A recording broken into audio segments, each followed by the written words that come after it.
Good morning students. आज हम chapter 4 start करेंगे वित्तीय पूर्वानुमान। वित्तीय पूर्वानुमान का अर्थ है वित्त का पूर्वानुमान लगाना कि व्यापार में कितने वित्त की आवश्यकता पड़ेगी। तो इसके जो स्टेप्स हैं, वित्तीय पूर्वानुमान की आवश्यकता क्यों पड़ी, इसकी आवश्यकता पड़ी योजना बनाने के लिए, अनिश्चितता का व्यवहार और आय का पूर्वानुमान लगाना। योजना बनाना प्रबंध का एक महत्वपूर्ण कार्य है, जैसा कि आप सबको पता ही है। वित्तीय पूर्वानुमान वित्तीय प्रबंध की भविष्य के कार्यविधि की योजना बनाने में सहायता प्रदान करता है।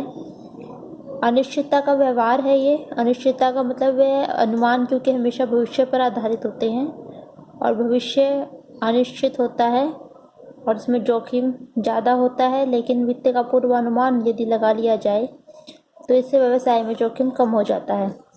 आय का पूर्वानुमान लगाना कंपनी को भावी विकास के लिए वित्त की व्यवस्था करने को एक मुख्य स्रोत समझती है। कंपनी जितनी अधिक लाभकारी होगी उतनी ही अधिक फर्म के विकास के लिए व्यवस्था होगी।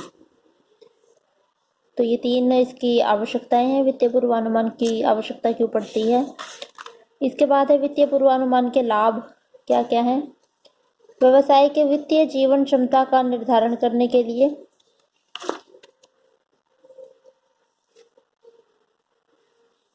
उसके बाद है दूसरे नंबर पे वित्तीय पूर्वानुमान वास्तविक वित्तीय निष्पादन के लिए मानक का कार्य करते हैं, रोकड़ प्रवाह का नियंत्रण करते हैं, भावी जोखिम निश्चित करते हैं, वित्तीय व्यवस्था करने में सहायता करते हैं। ये इसके लाभ हैं सारे के सारे।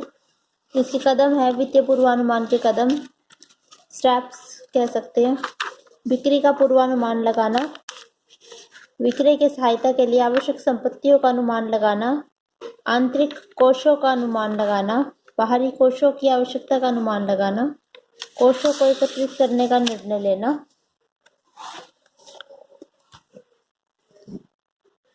योजना का अनुपात और शेयर मूल्य के प्रभाव का अध्ययन करना।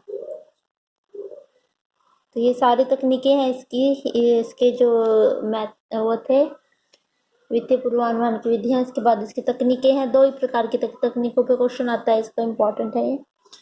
वित्तीय पूर्वानुमान की तकनीकें दो प्रकार की हैं, गुणात्मक तकनीकें और परिमाणात्मक तकनीकें। गुणात्मक तकनीकों में दो तकनीकें आती हैं इसकी, बाजार सर्वेक्षण और डेल्फी तरीका।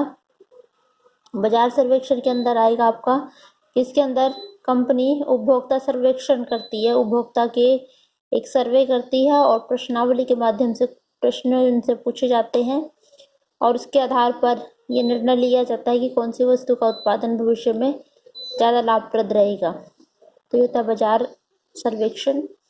दूसरा है डेल्फी। डेल्फी टेक्निक के अंदर होता है एक विषय से संबंधित विशेषज्ञ बुलाए जाते हैं और विशेषज्ञ अपने अपने विषय में संबंधित विषय के बारे में अपने विचार प्रकट करते हैं और उनके आधार पर एक निश्चित विचार पर पहुंचा जाता है।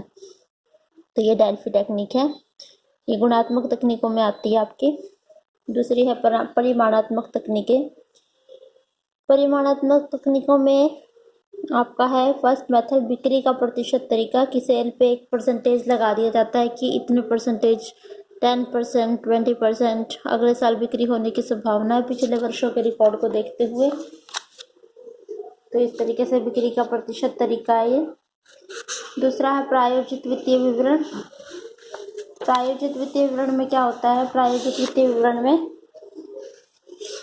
भविष्य में लाभ कमाने की क्षमता, कंपनी और दायित्व, इनका पूर्वानुमान लगा लिया जाता है।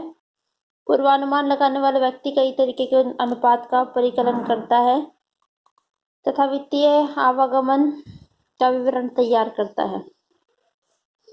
इसके बाद है प्रतीपगमन विश्लेषण। प्रतीपगमन विश्लेषण आंकड़ों का सबसे अधिक उचित तकनीक है। यह घटकों के बीच संबंधों की मात्रा जानने और पूर्वानुमान लगाने की तकनीक है। रिग्रेशन एनालिसिस और लास्ट टेक्निक है इसके अंदर समय श्रृंखला, time series model. Time series model में पूर्वानुमान लगाने का परिमाणात्मक तकनीक है। यह है आंकड़ों को मापने की वो विधि है जिससे कि प्रवाह का पता लग जाए।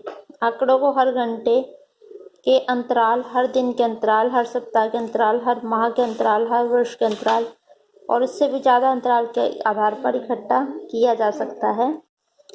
तो ये टाइम सीरीज मॉडल है इसकी। तो पूर्वानुमान की दो प्रकार की तकनीकें आपको लिख के आनी है, एक है गुणात्मक तकनीक है, दूसरी है परिमाणात्मक तकनीक है। इसका क्वेश्चन आता है पेपर में। चैप्टर नंबर 4 कंप्लीट हो चुका है, इसको याद कर लिया।